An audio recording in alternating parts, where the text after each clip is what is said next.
এক স্ত্রী তার স্বামীকে পরীক্ষা করার জন্য একটা চিঠি লিখলো। চিঠিতে লেখা ছিল, দেখো আমি তোমার প্রতি এবং আমার লাইফ নিয়ে অনেক বেশি বিরক্ত। আমি আর তোমার সাথে থাকতে চাই না, আমি সারা জীবনের জন্য চলে গেলাম।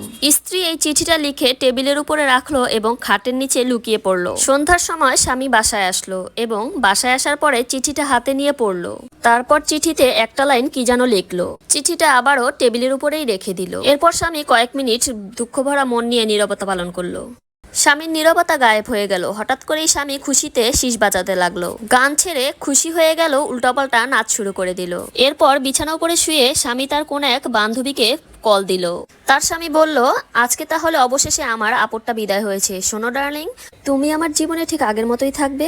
আমার স্ত্রী আর আমাদের মাঝে কোনো বাধা দিতে আসবে না। তোমার যখন মন চায় তখনই তুমি আমার বাসায় চলে আসবে, আর তোমাকে ছাড়া আমি বাঁচবই না।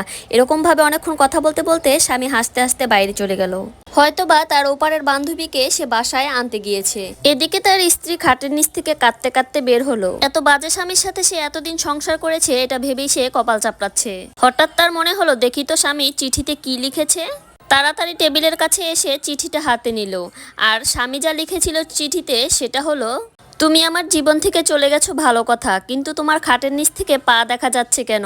তাড়াতাড়ি খাটের নিচ থেকে বেরিয়ে পড়ো, আমি ডিম নিয়ে আসছি।